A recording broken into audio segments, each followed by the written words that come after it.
ময়মনসিংহ সদর 4 আসনের MP candidate Abu আবাকন্দ আমার খোঁজখবর নিয়েছেন।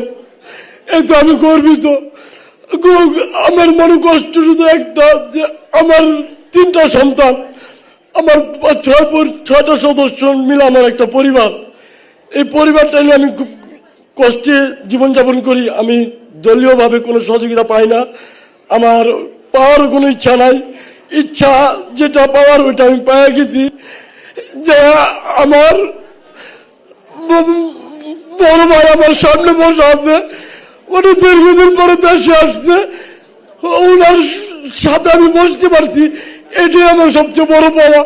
আমি আর কিছু পাই চাই না। আমি প্রয়োজনে আমি ওনার আগামী দেশ পরিচালনার জন্য জীবনটা দিতে আমি প্রস্তুত আছি। আমি ওনাকে এতটুকু ভালোবাসি। আমি জুলাই যোদ্ধা হিসেবে নতুন পরিচয়, আমার পূর্বের পরিচয়, আমি জাতীয় দলের একজন নিম্নতম কর্মী। এবং আমার ভাইয়ের কাছে আমার আহ্বান থাকবে, আমার সাথে সহযোদ্ধারা ছিল অনেকেই, তারা ব্রাকে চিকিৎসা নিচ্ছে, তাদেরকে একটু খোঁজ খবর নিবেন এবং তাদের সঙ্গে যোগাযোগ করবেন।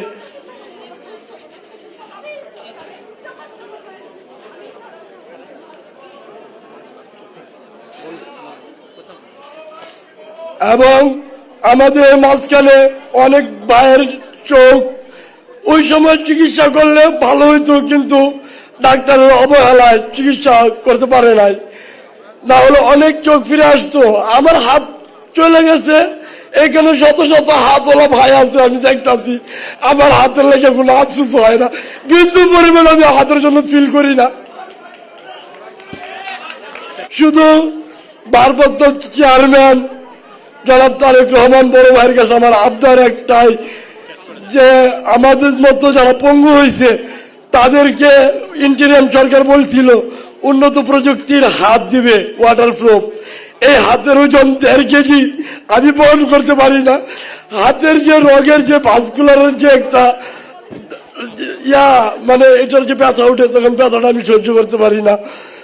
তাই আমি বলতে চাই তারেক রহমানের মাধ্যমে আমাদের ইম্পোর্টের যারা হাত পা হারাইছে সকলকে যাতে উন্নত প্রযুক্তির হাত দিয়ে পুনর্বাসনের কাজ শুরু করে।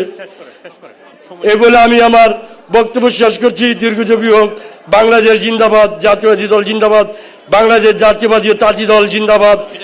বিসমিল্লাহির রহমানির রহিম।